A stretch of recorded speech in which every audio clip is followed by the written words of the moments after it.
Good evening, one and all. Welcome to Ace Podcast Nation. My name is Matthew, and tonight I'm very gladly to be joined by founder of Signposted Cymru, Mr. Darren Thomas. Good evening, Darren. How are you, buddy?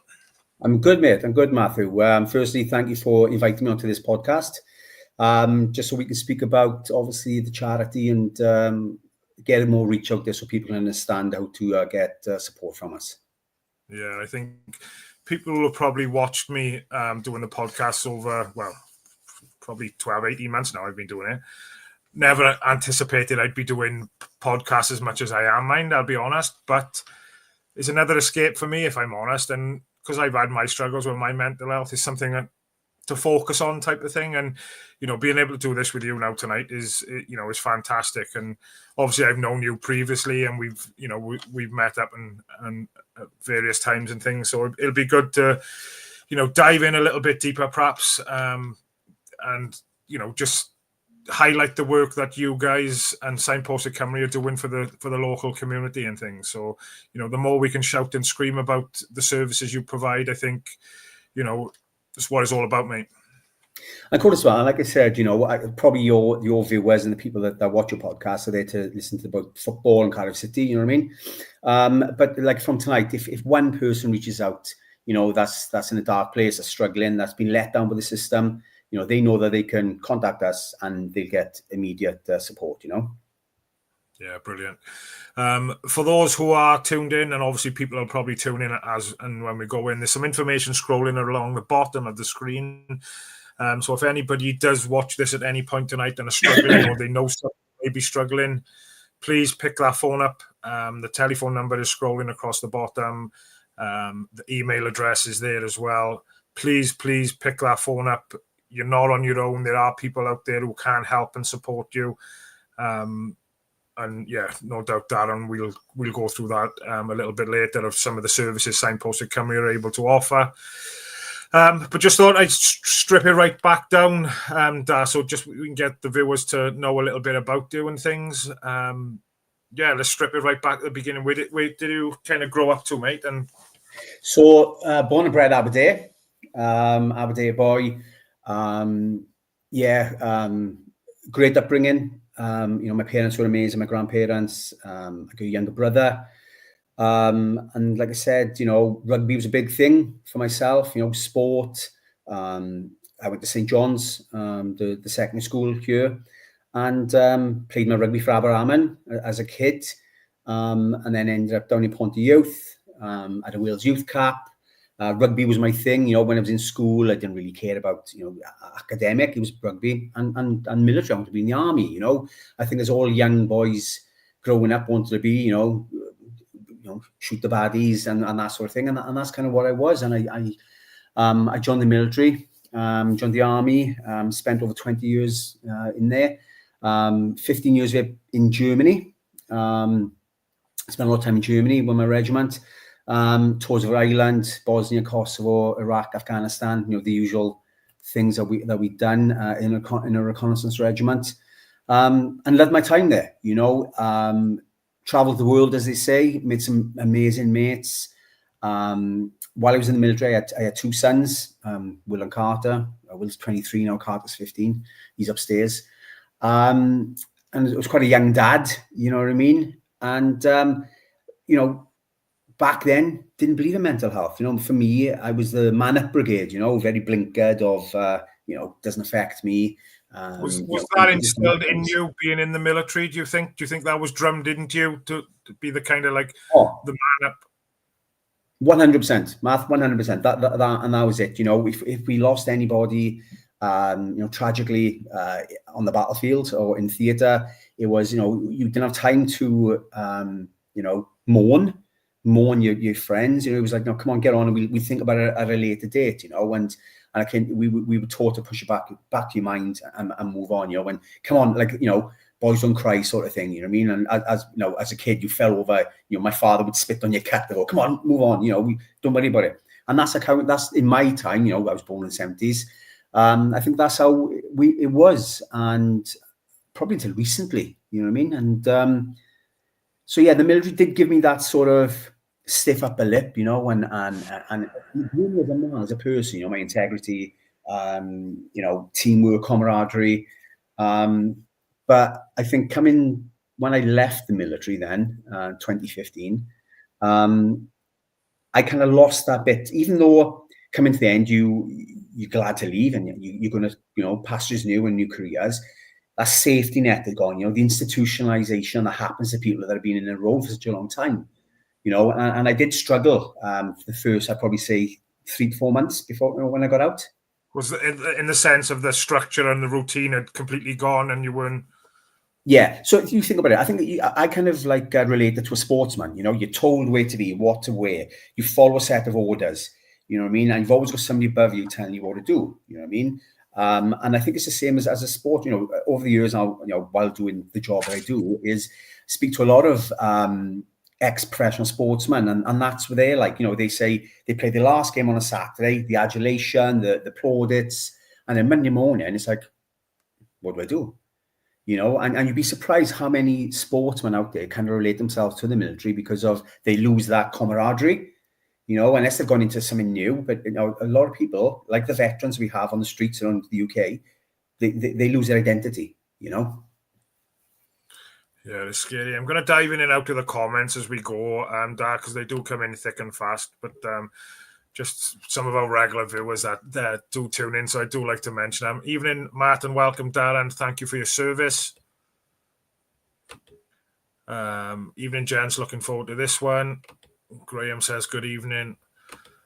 Richard says, I'm nearly 70 this year, and thankfully I've never suffered with mental health, but it's fantastic you're there to help. I hope this doesn't sound condescending. Not at all. And I don't think Darren, me knowing Darren as he wouldn't take that anyway. I think he'll appreciate the kind words.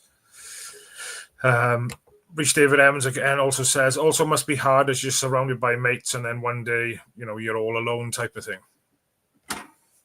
Yeah, and then where I was kind of lucky, I went into the security industry. You know, I went out to Africa to work with a very good friend of mine out there.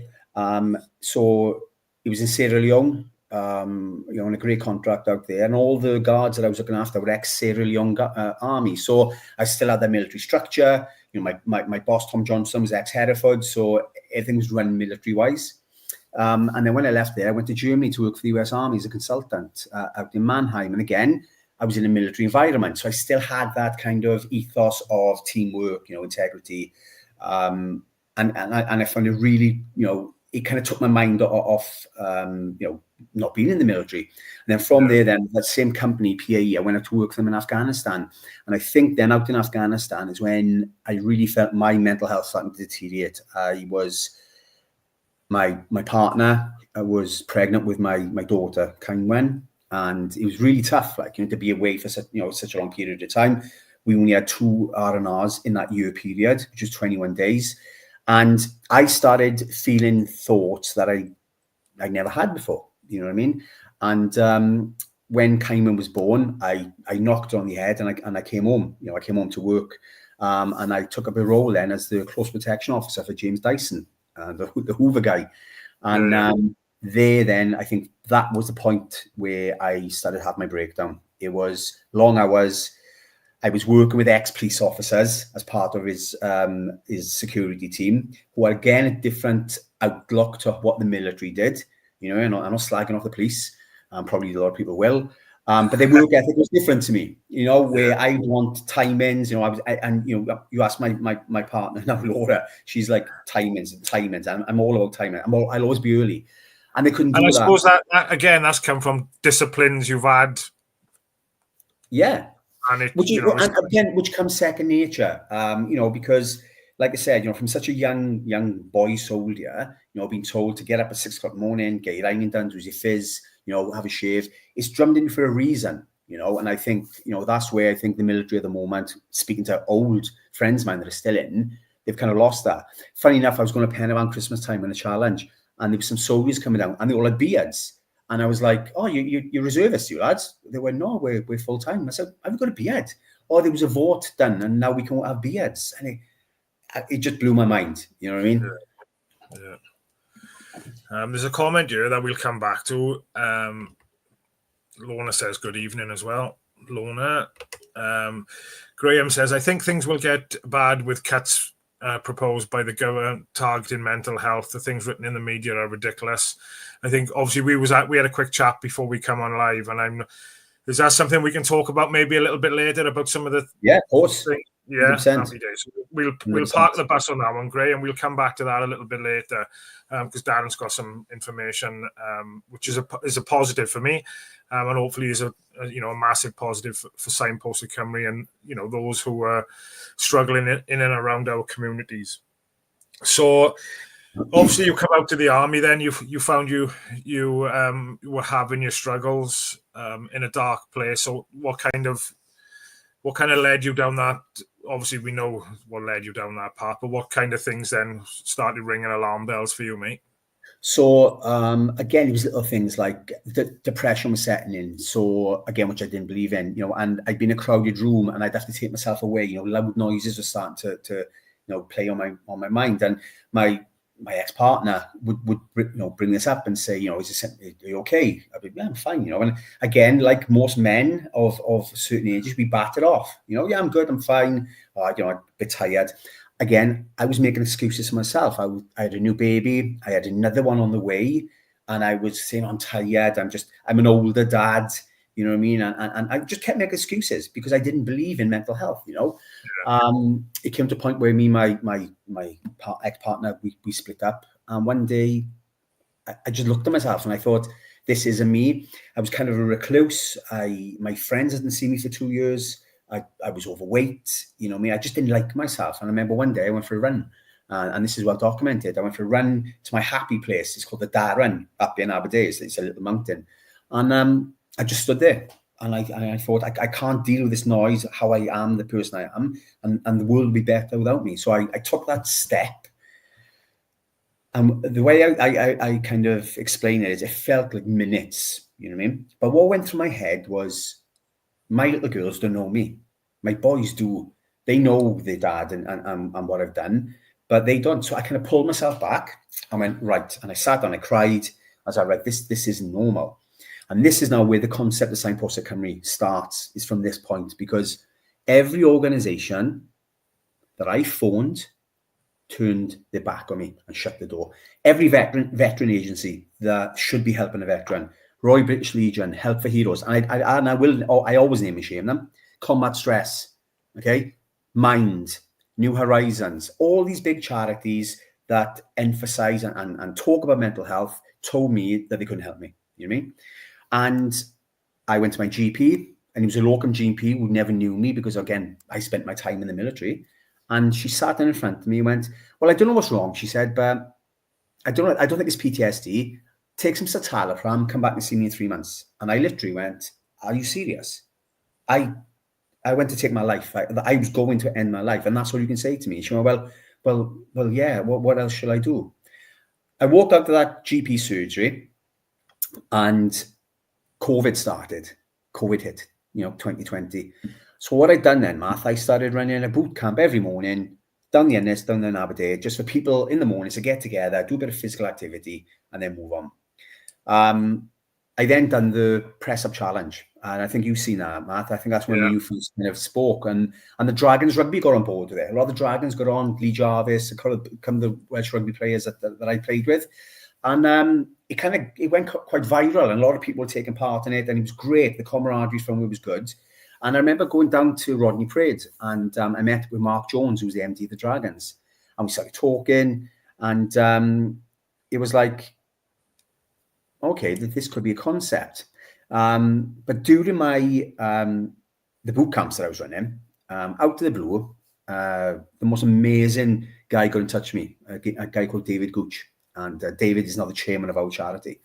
And he said to me, I have booked, he said, lives in Liverpool, he's a Ponty boy from Graig.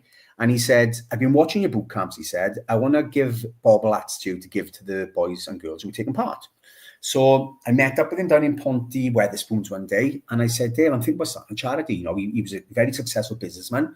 Could you help me? He said, look, I've never done it before, but let's give it a go. And that's kind of where it started from, the concept of it. And then I sat down with another good friend of mine, Terry Barker, and we came up with the concept of Signposted Cymru. And again, we go into depth of the journey of it all, but kind of from there, I got around friends that I thought could become a board member.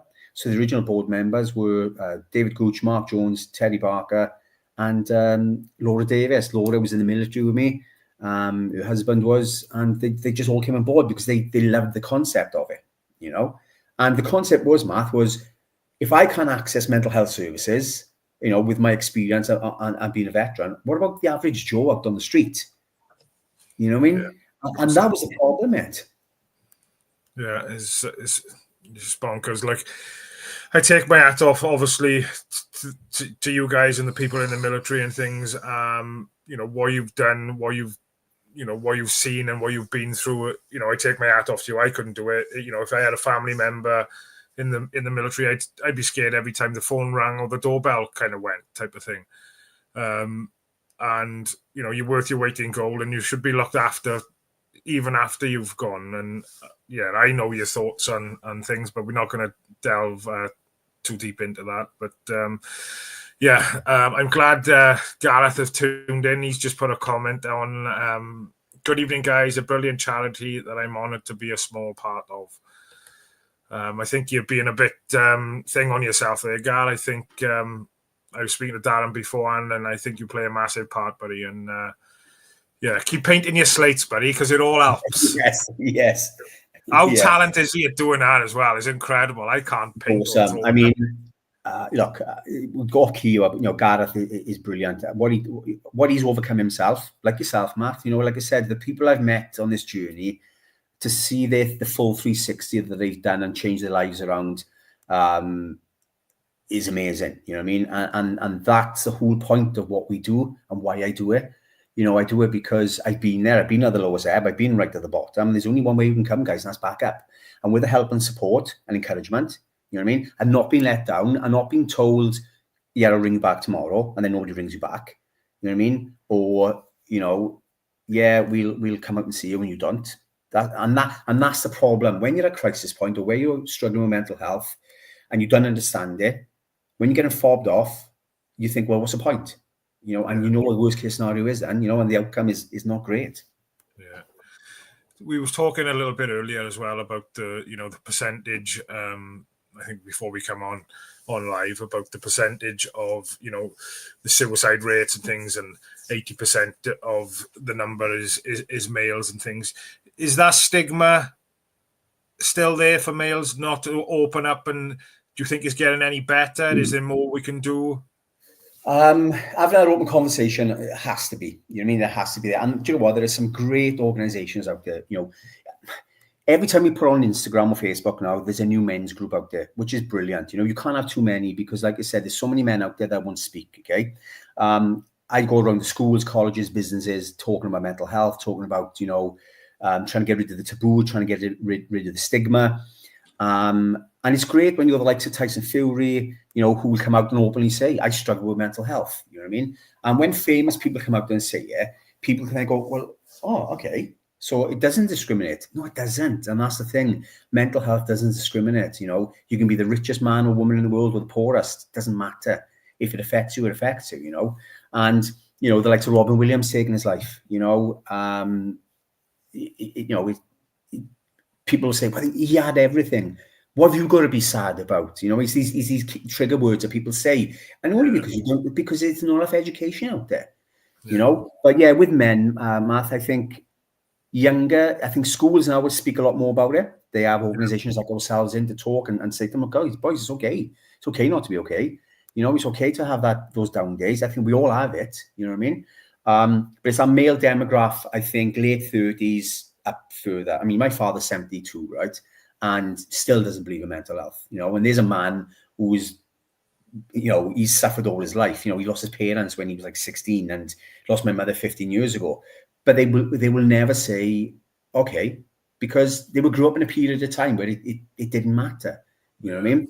So it's just changing that narrative, When I go into construction companies, again, I was in Coldclad 2 days ago. I'm going back a bit tomorrow in Tewkesbury and speaking to the guys there, the directors, the contracts managers, so they can, disseminate it down to the guys on the ground, you know. And the way that I use him, Mark, right, is, look, we all have WhatsApp groups, don't we? You have a man's WhatsApp group, we have a girl's WhatsApp group, okay? When a girl has a WhatsApp group, okay, they all send themselves, you know, oh, look at this dress, or look where we're going on holidays, and they're all together. In a man's WhatsApp group, it's porn, it's silly memes and jokes, okay, and football scores, and oh, look at the new signing. But in that woman's WhatsApp group, right, if Claire goes one day, oh, guys, my husband's just cheating on me, I'm down. The Prosecco gang get together, right? They get down the house and they're supporting her. They're there within milliseconds. They're there, okay? So that's why female suicide is quite low, because they've always got support networks around them. That's why you hardly ever see any women support groups out there, unless it's something like, you know, menopause group or something like that. In a man's WhatsApp group, Matthew Angel goes, oh, boys, I feel a bit down today. And we ignore it because that's all you've said. 2 weeks later, and unfortunately, we find you and you're no longer with us. Then we start going, oh my God, why didn't I see the signs and symptoms?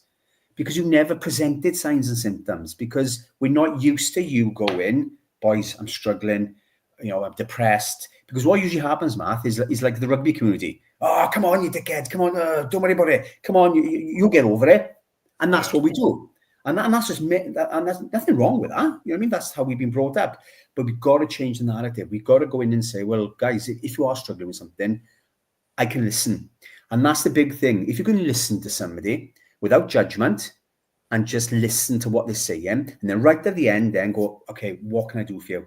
You know, can I signpost you somewhere? Can I take you somewhere? Can I speak to somebody for you? You know, I had a phone call yesterday from a young lad from Merthyr, ringing up because he's concerned about his friend.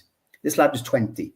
He said, look, I've seen you on social media. He said, I'm just wondering, could you help my friend? And he told me a bit of the background. I said, of course. I said, go away, speak to him, ask him, can you come and see us on Thursday? I was going to pick my boy from school today. I had the phone call again from the young lad. He said, I've spoke to him. He'd like to come in and have a face-to-face with you guys, if that's okay. Of course it is. You know? So for him as a 20-year-old boy to realise and see that his friend is struggling with something, I think that says volumes for the younger generation now. You know what I mean? But it's us old crusty people that cannot pass on our feelings. Yeah. How does that make you feel, Dad, when you have something like that? And, you know, he's come to you, he said he's seen you on social media. Does that keep the drive and the fire in your belly to think? 100%, mate. 100%. You're open about your mental health, so am I. I remember the first time I met you, Matt, you know what I mean? And we went for a walk around Penalta. Whatever, a walk down up across the river. You know what I mean? And that's before Signposted coming out. That was just to have a chat and to discuss stuff, you know what I mean? And, you know, it is, you know, again, Gareth will tell you, you know, Gareth documents it all the time, goes out running. He does it because it helps him with his mental health, you know? And I just think from this podcast, like I said today, if one person reaches out and gets the support, then we're doing our job, you know what I mean? But for me, it's because I've been there, mate. I've been there. And the whole point of Signposted Cymru was, I don't want anybody to jump through hoops like I did. If I hadn't been motivated and wanted to change the narrative myself, I guarantee you I wouldn't be here, because everybody let me down. The services let me down. So if we can go that extra mile just to help somebody, and like I said, we can't help everybody, you know, but if we can't, we will endeavour to make sure that we can signpost to somewhere that will take on that individual. 100%. Right, let's dive back into some of these comments, because there's been a couple more. And yeah, let's have a little look back. Rhys David Evans said he'd done a charity run for men's mental health previously. Disgusted to hear they turned someone away, really. So I guess, and that's related back to one of the charities that you mentioned earlier that perhaps you didn't get any support from. And we'll come back to that, because I know Darren relies a lot on people with doing fundraising and things. So if anybody does fancy raising some funds for Signposted Cymru and you're watching this tonight, please get in touch. The contact details are going across the bottom of the screen.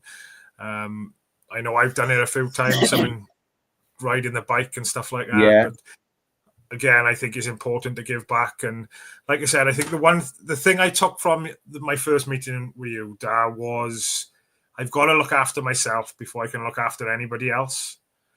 And I don't think I ever thought of that really previously. And Matt, you're always conscious of the wife and the kids and making sure they're all right. But having things in place then for me to make sure, if I'm not right, I can't look after them type of thing. And that was, I think, that's the one thing that's I've always took and learned. And you got to, because like, I remember when I was having my therapy, he was a brilliant therapist called Will Watkins through the Veterans NHS. So that's what I stumbled across. I kind of stumbled across the Veterans NHS, and they looked after me amazingly based in Pontypridd. And that's what Will said to me. He said, Dad, if you can't love yourself, you ain't going to be able to love others. And the way he said it was so funny. He went, and I don't mean look in the mirror going, oh my God, you're handsome.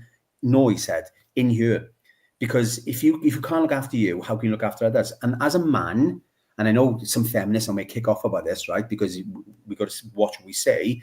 But, I was growing up to say a man looks after his family, you know what I mean? And protects, and that's what a man's there for. Let's go back to caveman days. We were hunter-gatherers. We went out, we killed a T-Rex, we brought it back, we let a family eat it. And that's what we've done, And I know society's changing, and look, equality is key, you know what I mean?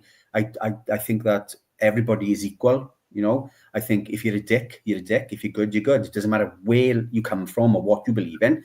That's my take on life, But yeah, I think it's the same. I spoke to a young girl 2 days ago, and she's just had a baby. And, she said she's been off work for a long time, and she's focused on the child. Of course, she's the mother. But I also said to her, look, you need to have your own time as well, at least 1 hour a day where you have self-care, and it hasn't been something massive. It can just be an hour without the baby crying. It can just be an hour where you sit down and just do nothing. Or it's an hour where you have your hair done, your nails done, Everybody has to do something for themselves, okay? The world is a cruel place, you know what I mean? And again, there's a lot of selfish people out there that will use and abuse you, So as an individual, you've got to take care of yourself first. And then once you're in a good space, you breed happiness, and people will nurture on your kindness, and you'll just ooze out to you, you know what I mean? And it's the law of attraction, where people will gravitate towards you and go, oh, okay, that's good, and I think, and that's what it's all about, mate. 100%, buddy. I think this comment now is going to highlight everything that you've said from your struggles. Graham says, I was diagnosed with complicated PTSD after 43 years in the Coast Guards. It took me seeing 11 doctors before I had any help. Unfortunately, then his wife suffered a stroke and taken on care for her. But yeah, that's when you look at a comment like that, 11 people or 11 GPs or 11 doctors to get the help and support is shocking, isn't it? Matt, if you and I'm really sorry about that, and this is a recurring theme from everybody that we help. We're a third sector organisation that gets no funding, okay? And, in the last 4 years, we've raised close to, £200,000, okay, with the likes of you, Matt, and Gareth and Lodi Gardner. There's so many people that have raised money for us out there, okay? And without them, we couldn't do what we do. We've never had any grants, big grants. We've never had service level agreements, and that's what we're trying to do. We're trying to get. And the amount of people that come to us that have instant support, they just can't believe it. And even when I phone people back, if I've had a missed call and I call them back, they go, oh, I thought you wouldn't call me back, because they've been let down so many times. Now, the NHS is a breaking point. We all know that, even just by looking on the news, which is very depressing, but you got to see it, and they cut in more and more mental health services. I was in with the crisis team up in Merthyr today, a great group of people. Now, the two organisations that get the biggest slagging off when people come to us is CAMS and the crisis team, okay? But the problem is that there's no education out there. So speaking to the crisis team today, somebody phoned them up today and said, I need some support. My DVD player isn't working. I shit you not, right? So that's what was said. So the problem is nobody realises what the crisis team is for. It says it on the tin. If you're in crisis, phone them, okay? And the struggles they're having, because they're having cuts all the time. They've got 4 nurses covering Cwmtaff. 4 nurses covering Cwmtaff. And it's like, how the hell are these people supposed to do their job properly? But of course, they'd rely on more third sector organisations, and then like a lot of organisations then will have a service level agreement from the health board to, take on some services for them. And, you know, that's what we want and we need, because we need that, because that'll keep us going, doing what we do. Math, nobody does what we do out there. There is nobody that does it. You ring me tomorrow, within 24 hours, a mental health nurse is calling you. They're triaging you over the phone or face-to-face. And if we deem, or she deems, that she can look after you, they will look after you and do the counselling or the therapy. If it deems that it's a bit more severe for them, straight to the counsellor. Matt, again, you know people that have had counselling through us. Yeah, like I said, I've got first-hand experience, and I'm not going to name names, but I've had friends, I've signposted or sent them your contact details, a family member, and it's only a couple of days ago I spoke to the friend, obviously the family member I speak to regularly, and they're in a hell of a better place compared to what they were. So it goes to show that support out there, if you can access it, is invaluable, mate. And the work you do, how much I think of you and what you do, and that's why we're here today. Really, is just to highlight all the success stories. And like you said, they're not all going to, unfortunately, they're not all going to be success stories. There are going to be a few that unfortunately don't quite make it, but is the work you do, mate, is fantastic. And I can't say anymore. And just on that one as well, Matt, I need to mention two very special people that drive me every day to keep doing what we're doing, which is Lucy Gardner and Alex Meek. So you'll see there, For the Love of Lucy, but there you'll see Meek 6. So Lucy was let down for 10 years by the services. She had an amazing family, still has an amazing family, obviously. But again, was let down. So we stepped in to try and help Lucy. And unfortunately, she succumbed to her demons, and she's no longer with us. And, when you speak to a parent that has to fight and fight and fight for 10 years to get a help for their daughter, it's absolutely disgusting. You know what I mean? And the same with Alex. Alex was 28 years of age. Lucy was 39. Alex is 28. And Alex is, again, they're like family to me. And both sets of family are, Paul and Gemma. Paul is Alex's dad. Gemma is Alex's sister. And again, those two families have raised nearly in excess of £100,000 for us in the memory of those two amazing people. So that's what drives me every day, is I don't want people to have that as the end game. To think, I don't know where else to go, I don't know where else to turn, I don't want to be here, But to have those families having to fight and fight and fight to get access to services, it's awful. And the youngest we're looking after at the moment is 5 years of age. We've got a 5-year-old that comes to us for counselling with one of our amazing counsellors, Hayley Timms. And you think, how? Because CAMS won't touch them, you know what I mean? And it's crazy. The oldest we've looked after is 92, and think of everything in between. You know what I mean? And if we have somebody that comes to us with some sort of psychosis that needs a psychiatrist, then obviously we can't help them with therapy, but will you help them with the other pillars, like the fitness, the outdoors, the holistic stuff like cold water therapy, Reiki, meditation, Pilates? We really believe in Signposted Cymru that fitness is really key to a good mental health. It releases endorphins. The holistic side of things releases the serotonin and the dopamine, these chemicals in our body that we can naturally and freely generate. You know what I mean? So we haven't always gone down the route of medication. You know what I mean? Now, don't get me wrong, I've seen people take medication and it's completely changed their lives for the better. But I've also seen people take it and it's really deteriorated their mental health, So yeah. There's another comment here I wanted to run past you.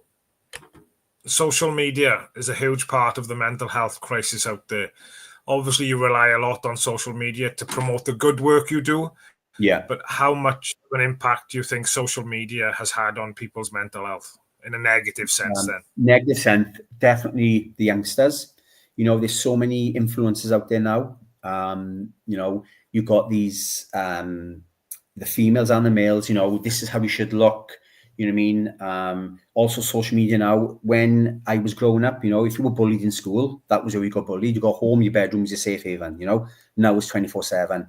And the thing is, a lot of parents out there don't want their child to be different. as in, you know, you can't have Facebook or you can't have Snapchat, wherever it is. But yet that's where they're kind of targeted is through this. I spoke to you earlier, Matt, you know, we deliver some courses now for violence against women and girls.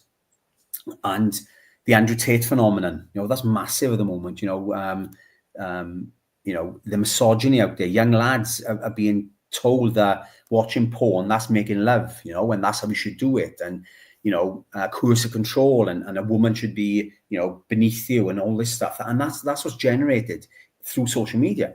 I mean, even my son said to me before, he said, oh, Andrew Tate, he's cool.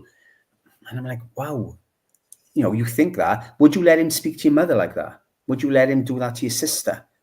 You know, and this is when we go in and we engage with youngsters and we say, right, but guys, this isn't right. You know, and like that I spoke earlier, Matt, about that program on Netflix. I can't think of what it's called, Adolescent. You know what I mean? I remember I watched that last week and it really shocked me, you know, that is what's going on in our schools. So I agree, social media is a great tool for promotion, but it's also the devil's work as well. It really is. It's used for good and for bad, you know what I mean? Which is life, isn't it? Yeah, 100%. There's a comment by you I wanted to touch upon. Paul says he suffered with PTSD and anxiety and depression for 25 plus years. Some days are good. Some days it's close the curtain, shut myself off from the world. And that's, well, yeah, I think that was something I struggled with. You know, I'd cancel meetings in work, come home and kind of go to bed just to shut out the world. I wouldn't even tell my wife really that I'd cancelled meetings in the afternoon, pretend everything was fine. Yeah. But I think then as I got to, you know, progress through my struggles then, I think, and obviously coming out the other side of it is having something to focus on. If I'm feeling a bit crap, get down the gym and get on the bike or having something to focus on. So now, touch wood, I'm in the best place I've been for years. But I can vouch for that. I can vouch for that. Yeah, but there'll still be days where you think, oh, I don't want to get out of bed this morning. I don't want to do this. I don't want to do that. But it's having them little things that you can think, well, right, I know I'm not going to have the great day today. I'm going to do this, that, and this to kind of, you know, get you back on the straight and narrow type of thing. So I think is having something to focus on or something that you can kind of delve into to kind of get you out of it. And you probably have more experience and stories with something like that. And Matt, that's what I try to instill into people is set yourself small achievable goals, small achievable targets, okay? Now, when you want to do something fitness-wise, we always think of the ultimate. Climb Everest, run a marathon. It's always, you know, that is the ultimate. But yeah, we can have them in the background, but let's get to that journey and start that journey. You know, like I said, I run boot camps. We do one-to-one training with people. We're hopefully going to partner up now with CF44, which is a personal training company in Aberdeen, Tom and Shona, that will help us, you know, bring on more people. And as I said, you know, I really believe that fitness is key to mental health. It really is. Now, don't get me wrong. When you're on those dark days, and like Paul said, I've been there. I used to spend a full weekend on the sofa, close the curtains, and just wouldn't speak to anybody. You know what I mean? And depression is bad, like I said. But when you get an understanding of it, when you know your triggers is coming on, like Lauren, my partner, she knows when I've got a bad day. She just knows. And when people know you, they can either then help you, they can ridicule you, or they can ignore you. You know what I mean? And that's up to them. But what's your trigger when she sees you packing your backpack because you're going to climb up Van 20 times or something? Yeah. But one day, right, when I'm in this depression state, I remember it was about 12 o'clock on a Saturday afternoon, and I remember the TV was off and I'm just staring at it, and I kind of like woke myself up and went, "What are you doing?" But this is me being spontaneous, and I just jumped in the van, I drove to Ben Nevis, got there 2 o'clock in the morning, climbed Ben Nevis and drove back. You know, so that's a bit extreme, but I know what works for me. You know what I mean? And they understand, and that's the thing as well, see, Matt, is your partner or your family understanding your struggles.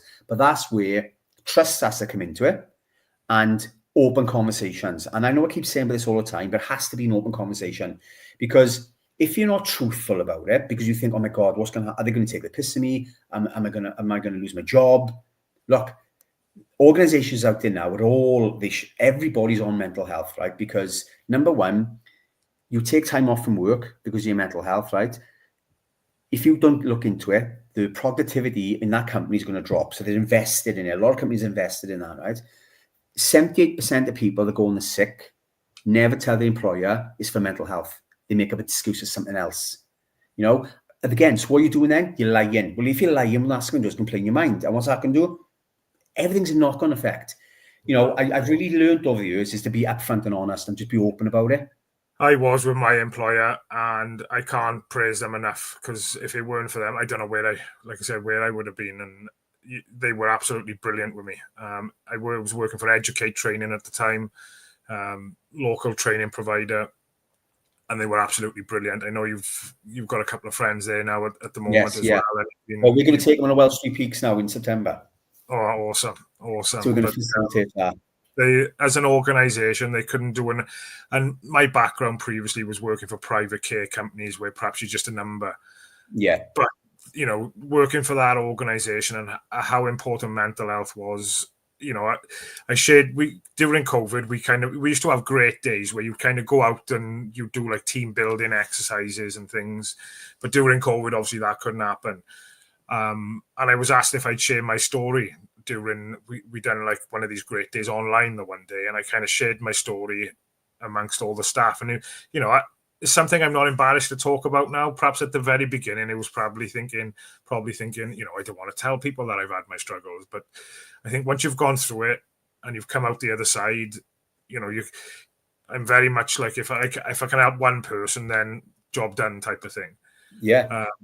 So yeah, shared that, but yeah, they were superb with me, and you know, I went on to do my mental health first aid training with them, and things like that. You know, they were awesome. They were brilliant. There's another question of Rhys David Evans. Darren, are you seeing a lot more youngsters reaching out? And without wording it badly, is there a recurring issue you've noticed more than any? For example, I think we touched upon obviously social media and bullying, maybe. Yeah, Rhys. And as I said earlier, you know, I think there's more open conversations when it comes to youngsters now because it's been taught in schools.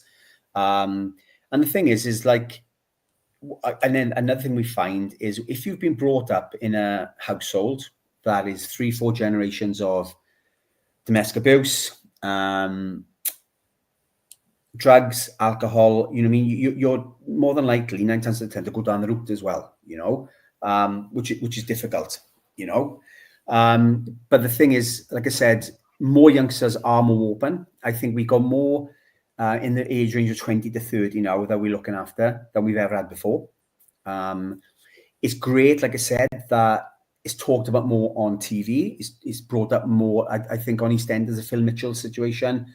I don't watch EastEnders, but somebody told me about it. He had a bit of a breakdown. Good lie.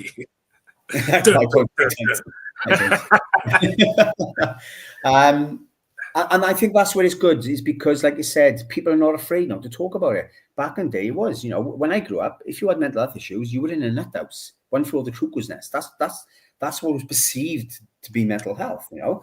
And back in my parents' days, anxiety, depression, and stress was life. There was no name to it. It was just life, you know. And then you had psychosis, you know, like, and people would have a breakdown. Like, oh, Mary down the road, she's in Bridgend now, or she's in Tidvilles in Merthyr. That's all I knew about mental health. Yeah. You know, where again, and again, it's more accessible. It's more accessible to get information. You can Google it and never Google it. Sorry, that's the worst thing to do. Don't self-diagnose yourself with anything.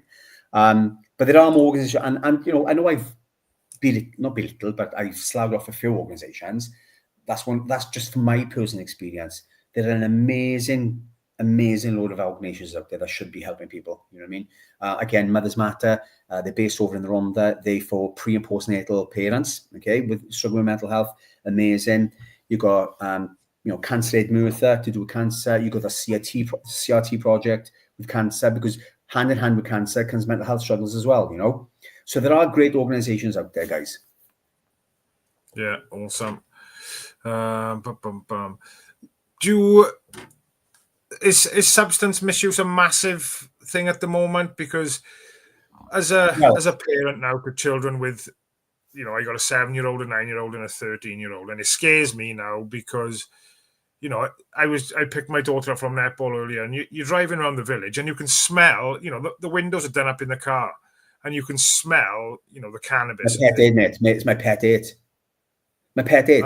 My street, everyone in the street, right? If I had my way, I'd be kicking the doors in and dragging them out, right? I hate it. And you're right, you're driving behind cars in the morning, you're like, what the hell is that? So, again, we never turn nobody away, but if somebody does come to us with drugs and alcohol, I will then refer them back to Barod, because they're the people that should be helping them with that sort of thing. Once they've dealt with the addiction, then by all means, come across and we'll support you.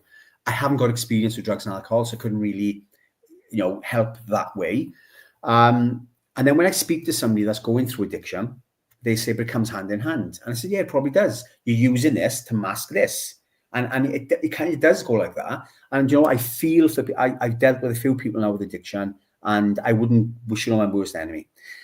And I always said, when I went through my struggles, if I had an addictive personality and I like to have a drink or I like to take drugs, 100% I would have gone that route, because I need something to deal with what was going on up in this nut, like, you know what I mean? So again, I'll never, belittle people with addiction issues.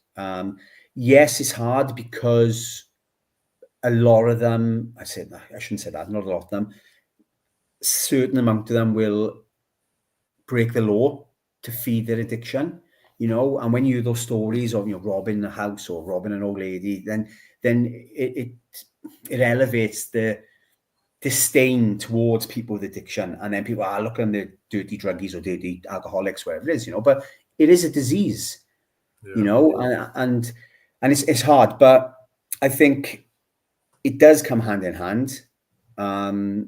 Unfortunately, we can't help people that go through it, but what we can do is support them after the event. Yeah, which is brilliant as well. So brilliant. There's lots of comments to fly through.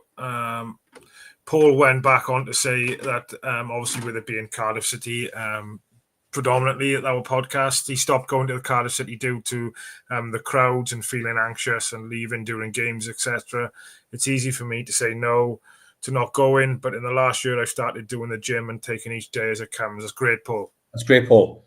And that's it. It's finding something that works for you. It's not worth somebody telling you, do this and do that if you don't enjoy it. Give it a go. If you'd said to me 20 years ago that I'd done meditation, like I said, that I tried Reiki, I'll try anything holistically and legal to help this nut of mine. And why not? Give it a go. It's a process of elimination, But again, what I do say to everybody is motivation is key. If you don't want to get better, you are not going to get better. You know what I mean? How many people do we know that can make themselves ill? If you overthink things, if you want to put yourself down a lot, then these call it hypochondriacs to me. That's who's calling back in the day, and you can make yourself ill, So motivation is key, and the big time for people. Matthew, you've got a SAD syndrome, yeah. So from November to January, you go to work, it's dark. You come home from work, it's dark. It's cold, it's wet, it's miserable, and we all have that SAD syndrome. Then when it comes to February the 1st. Like the nights, a bit of sun, bit of vitamin D. Okay, we start feeling good about ourselves. That's why our climbing seasons are April to September, because you want to climb in the sun and we don't want to climb in the snow and the rain, So finding something that works for you. If you can do it 12 months a year, brilliant. You know what I mean? But do sabbatical. If it's just in the summer days, then do it. Do something great for 6 months and ease off the next 6 months. But finding what works for you is key. And Paul, that's brilliant. That is that you're now staying and watching a full game. I know it's not great watching. I know it's not great watching Cardiff City, but never mind. You have been a couple of times this year with your boy, Mike. You've seen it. But Paul goes on to say as well, he's lost 12 stone in weight, and I feel a whole lot better. That's a whole person. That is fair play. Yeah. But small steps. I also have type 2 diabetes, and every day it's a fight, but you keep looking forward and setting goals. Awesome. Paul, that's amazing. That's amazing. And any support, any help you need there, mate, with the diabetes, like I say, the more weight you're going to lose, hopefully the diabetes will go away. You know what I mean? And you feel good about yourself. Paul must feel amazing now, losing 12 stone. Somebody loses half a stone, they feel great. You know what I mean? So Paul, you want to be proud of yourself, mate. Yeah. Rhys goes on to just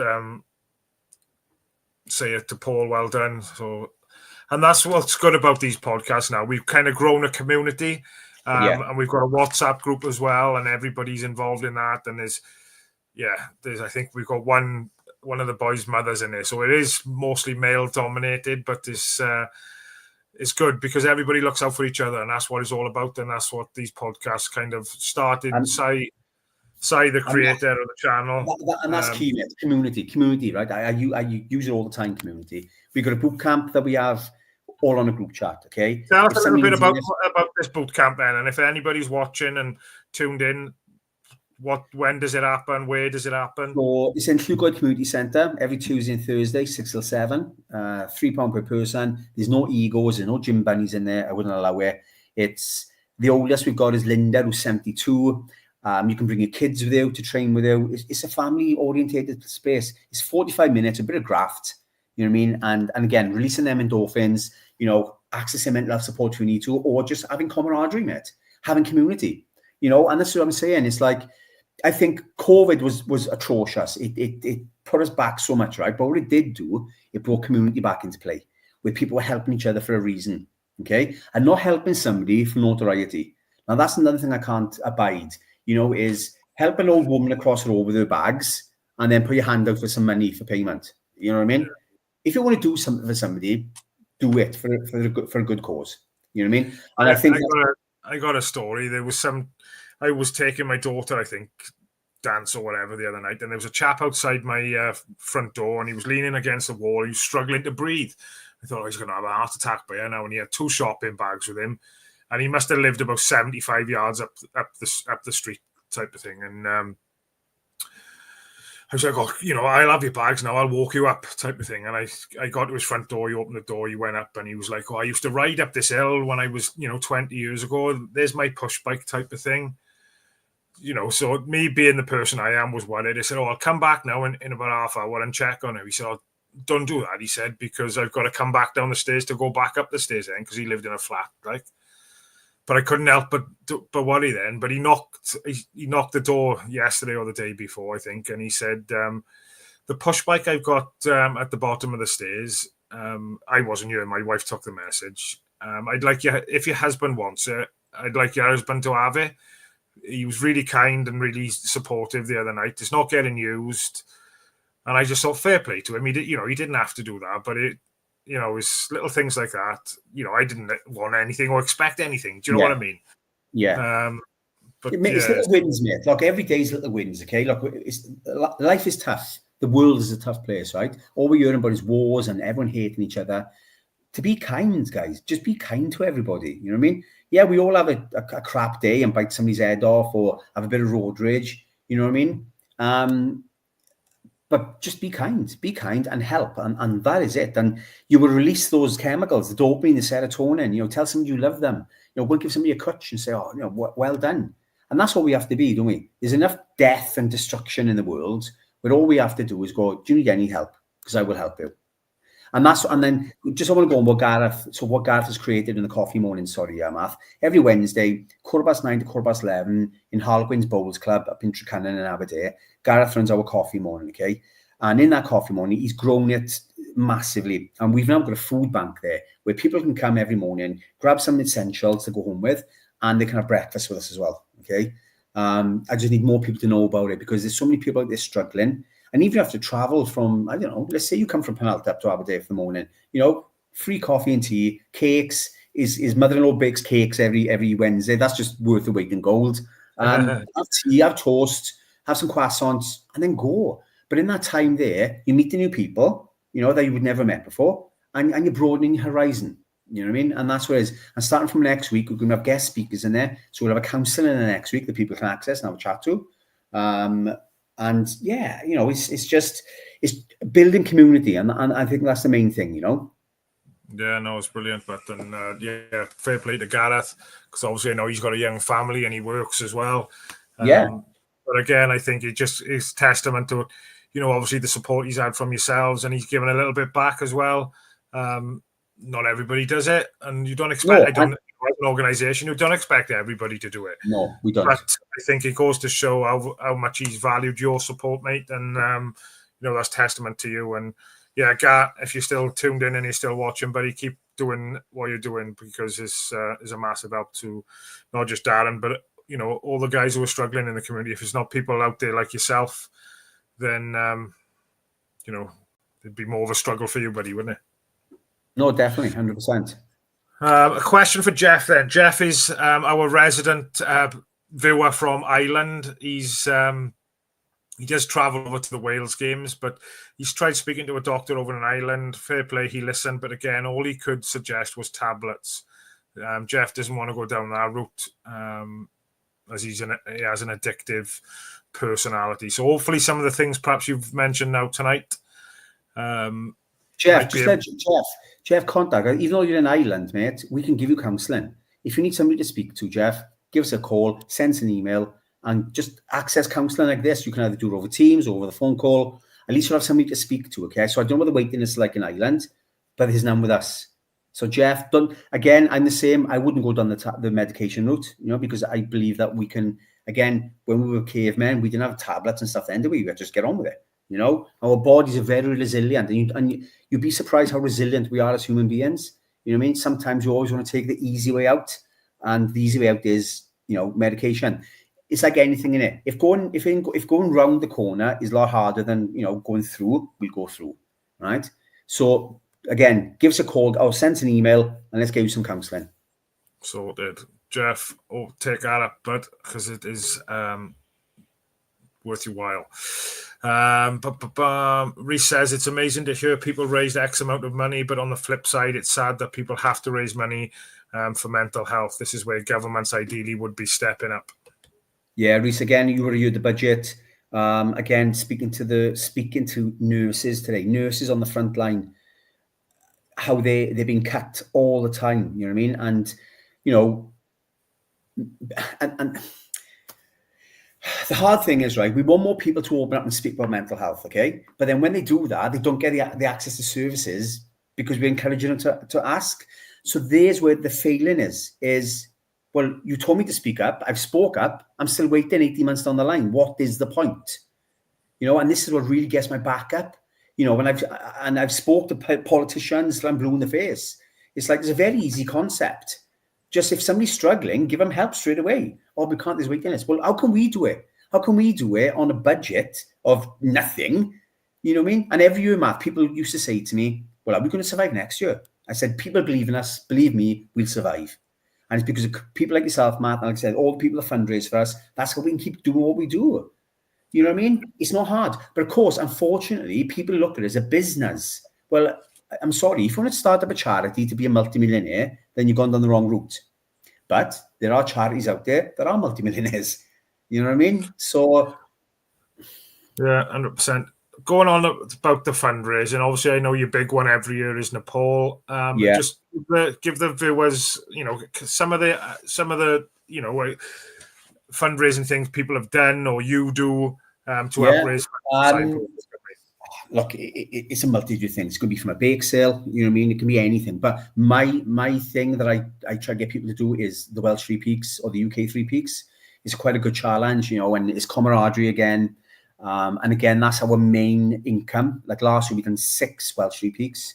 This year now, we've got a UK and a Welsh booked in, and we've got four dates still we're waiting to fill. And then we got the individuals, like yourself, Matt, you raise over £2,000 for us by sitting on that bike every day.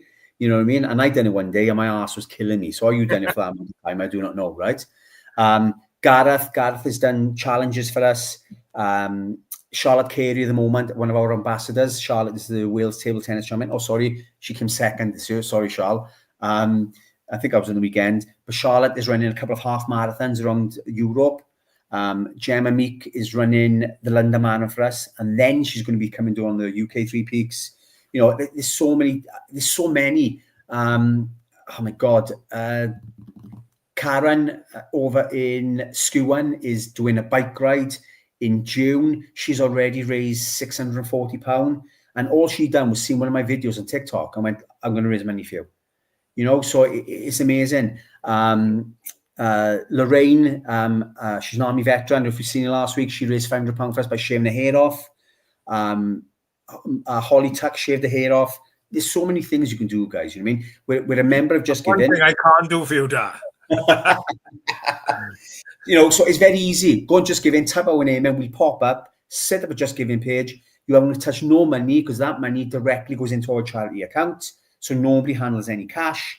If you do like a sponsor form, we can give you sponsor forms with our gift aid on it again, and then we'll just put that into the account. So guys, we live by donations, and every charity is going to tell you that, okay, and they will. But the thing is, our charity hasn't got CEOs on 100 grand a year. We don't employ a million different people. All our counsellors are self-employed, so they invoice us every month, okay, and that's kind of like my sleepless nights. He's like, oh my God, have I got enough money at the end of this month to pay the counsellors? You know what I mean? And that's how we live, guys. And this is the rule of thumb I say. For every £360 that you raise to Signposted Cymru, one individual gets 8 counselling sessions. So you're literally saving lives, guys. You literally are, okay? We're not like everybody else that gives 6, because when I went through my struggles, if I only had 6 counselling sessions, I wouldn't be here today. So we give 8. And then if you need more, we'll add on another 4. So at 12 counselling sessions for free, which comes to around £550, okay? But again, you're saving lives. And that's kind of how I pitch it to people. For every 300 quid you raise for us, you're saving people's lives. Yeah, and as I said at the beginning of the show, there might be people tuning in later. Across the banner, across the bottom of those screens underneath mine and Darren's name there, you can see some contact details. I know Jeff has probably already taken down the email address because he has put a comment in there saying, thank you, Darren, I will get in touch. Brilliant. But you can see the Just Giving link there, justgiving.com/Signposted Cymru. If you have got any spare pennies, and it'd be nice to see if perhaps, any viewers who are watching this now, if we can get to like 360 quid just to provide somebody with that counselling, that would be amazing. But honestly, you should do math. How many are in your WhatsApp group? Just in the WhatsApp group, I think there's only about 20. I think hardcore. That's fine. That's fine. 20 of you, Welsh 3 Peaks, July. How about that? Top of Snowdon with the Cardiff City flag. You know what I mean? You are. Is it? Rhys David Evans is my co-host for the 1927 podcast we do on a Saturday. And he says, Matt, don't know if we can, but maybe we can start mentioning Signposted Cymru's charity during our 1927 club shows every weekend. Rhys, I've already beat you to that, buddy. Me and Darren have talked about that before we went on live. So that'll be happening every Saturday from now on. Like I said, just to try and promote the charity as much as we can. So, Matt, before I go, right, I just want to say one thing. Number one, thank you so much for bringing on your today. I really appreciate it, okay? Like I said, we've known each other now for 4 years, and what you've done for us in the past, I can't thank you enough. So everything I've talked about today, guys, forget about me, forget about my struggles or whatever, just forget about it. Just remember one thing. If you or somebody is struggling with your mental health, wherever you are in the world, contact Signposted Cymru, and within 1 week, you're getting the full support that you need. I'll say that again. Anybody whether it's your friends, your family, yourselves, needs mental health support, contact us. And I guarantee you, we will support you and help you guys, okay? Just remember that. And that's everywhere I go. When I give talks around the UK, I say, forget about everything else. Remember, Signposted Cymru will help you. And that is it. Don't ever make an excuse that there's no help out there, guys, okay? I know there isn't on my terms, but there is now, okay? And like I said, if you've got a friend that's in Timbuktu, tell them to contact us and we'll support them. You know what I mean? Oh, somebody. Graham have said you're about, can you get a bucket collection at a game? I'm guessing that's mentioned towards Cardiff City. I don't know what kind of route you would have to go down for that, to be honest. Is that something you probably have to contact the, media people or something, or the charity, because Cardiff City will have their own charities as well, see that. And sometimes you've got to pay to do a bucket collection. Ah, right, okay. But that's something perhaps we can have a little look into. Obviously, we've got some connections with the club, not massive, but kind of leave that with me, and I'll see what I can do. There. But that has been a pleasure to have you on, buddy. And maybe we can do a part 2 again further on down the line. I think one question I did want to ask was, obviously, I've been lucky enough to see how much you've progressed Signposted Cymru right from the very beginning to where you are now. Ambitions wise, what's happening in the next, I don't know, year, 2 years? Well, we need to secure some good funding, which would secure us for 3 years, and we're in the process of doing that. Again, if there's anybody out there that's business minded, please get in touch with us. Again, like I said, we're new, we're fresh. I'm an ex-squaddy, you know what I mean? Not saying I'm thick, but I'm learning every day. And my 5-year goal was at the 5th year to have a 24/7 crisis centre, you know, in Aberdeen, where people at 4 o'clock in the morning could access our services and be looked after. But again, funding is scarce out there, you know. But I just think getting more funding, as in from grants, keep doing the fundraising, of course, and helping people, and an SLA. If we can get a service level agreement with the NHS, where, and like I've said to them, even if for every 2 people that get counselling, you pay for one and we pay for one, you know, it's not a case of having profit. I don't look at profit. I just want to make sure that that individual is cared for and looked after, but it costs. You know what I mean? So yeah, funding. So if any bid writers out there, anyone that's experienced in getting good grants or getting procurement, please let us know. Yeah, and like I said, I'm volunteers, Sorry, I'm volunteers. If anyone wants to volunteer for us, guys, please. Again, benefits from our Game 1 courses, you know, have some nice t-shirts. We've got some new ones again, your sponsors. And any sponsors out there, guys. So again, sorry about this. We couldn't do what we do without our sponsors. Every year we get great sponsors. Dave Spears been with us since day one. Fitzgerald, Penhill Jones. I'm still waiting for Geraint Yeo to get me a Signposted Cymru hoodie. He said he was going to get me one. Oh, did he now? Right. Yeah, as you can see, guys, you know, Carter Lauren, Morgan Morris Scaffolding, CRT Together, Trek-Ways the Paul. Look, there's so many out there, guys, that have sponsored us over the years. It's amazing. Seren K, Penhill Jones, like I said. And without them, Matt, we couldn't do what we do. You know what I mean? No, that's one thing. Obviously, I've watched your social media, and you're always thankful for the, you know, the support of your sponsors, and I think that goes a long way as well. And you know, if it can help promote their businesses as well, then brilliant. But obviously, they're doing a job for you to help support you. And they are, mate. You know, and like I said, you know, Albion done it this year. Like I say, Woosnam Dairies, you know, they've done a really big donation to us, which is great. You know, even so Don at Woosnam Dairies has even put our logo on all his milk fans and our QR code. You know, just said that I want to do it. You know, because I met him on a golf day, and it's great, guys. Like I said, the community is amazing out there, and we couldn't do it without them. You know what I mean? Yeah. I'm just going to finish off by just reading some of the last comments out, mate. Rhys David Evans says, what an episode. This has been outstanding. What you do for people struggling is just amazing. Paul says, what if we do a charity football game to raise some cash for Darren with all the members? Richard says, fantastic show tonight, guys. Graham says, thanks, guys. It's been enlightening. Well, guys, thank you. Hey, buddy. Yeah, thank you for listening, guys. Thank you for, you know, telling us about your struggles as well, guys. You know, and that's what we need more about. Again, open conversations. You know, if Di next door can speak about his mental health, and then maybe I can open up about it. You know what I mean? Remember, listen, don't judge, and have a bit of empathy, and be kind, guys. Just be kind. I don't think be kind if you play Swansea. Can never be kind when we play Swansea. What about Keno? Has Keno been on your podcast? I watch him on TikTok. No, we don't. We try not to swear on our podcast, but so we don't say that word much. But Matt, thank you so much, mate. I really appreciate it. Yeah, no problem. We'll give it a couple of months, buddy. We'll have you back on, perhaps just before maybe you start doing your climbs through the summer and the spring. So Nepal this year is going to be 14th of November. So if anybody's interested in doing Everest Base Camp, guys, I lead it, and it's backed up by Tika with Trek-Ways Nepal. Amazing expedition, great people. I really think that everybody should try Nepal once in their life. It's amazing. Shout out what's your social media handles, buddy? Signpostedcymru.com, and that's it, guys. Signposted Cymru.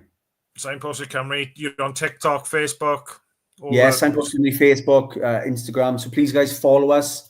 Yeah, and you can see that what we try to do every day. If everybody wants to get in the mountains, get in touch with me. I'll guide you up the mountains. And yeah, if you can, come to a boot camp. Happy days. Daz, been a pleasure, buddy. Thank you, mate. Take care of yourself, and I'll catch up with you soon, my friend. See you soon, guys. Take care, buddy. Ta-ra, mate.